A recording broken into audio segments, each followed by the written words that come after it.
not a red box today, instead a folder, because this is not technically a budget. That folder, though, contained some pretty big announcements. First, the Chancellor confirmed the furlough scheme for jobs in its current form will end in October. But I want every person in this House and in the country to know that I will never accept unemployment as an unavoidable outcome. We haven't done everything we have so far, just to step back now and say job done. In truth, the job has only just begun.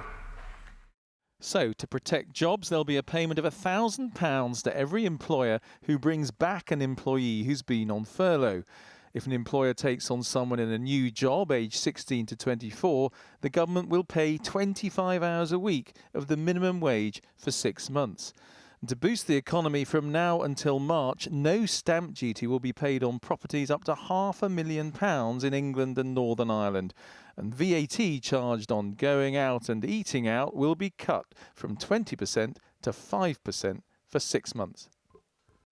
And he had another idea up his sleeve which he said had never been tried in this country before. For the month of August, we will give everyone in the country an Eat Out to Help Out discount. Meals eaten at any participating business, Monday to Wednesday, will be 50% off, up to a maximum discount of £10 per head for everyone, including children. Labour said the country had been promised a new deal and instead had got a meal deal. Today, Britain should have had a back-to-work budget, but instead, we got this summer statement with many of the big decisions put off until later. For some analysts, much more is needed for those who are struggling. It's not about a cheap meal out this summer.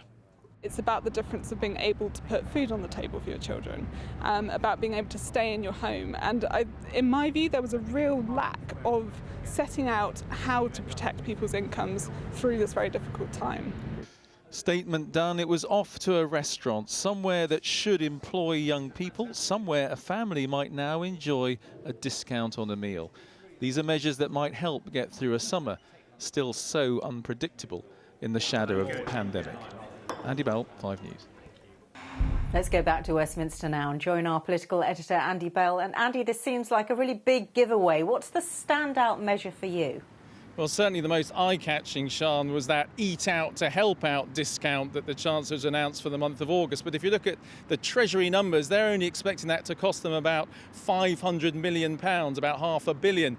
Compare that with £9 billion, which they could have to fork out if employers really embrace that idea of taking employees back on who have been furloughed up to now. And that gives you an idea of where the real priority of the government is with this. It is to try and keep unemployment down.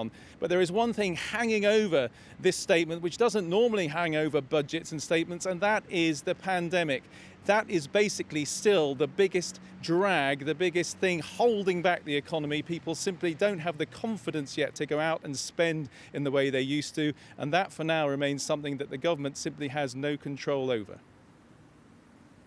OK, thanks very much, Andy.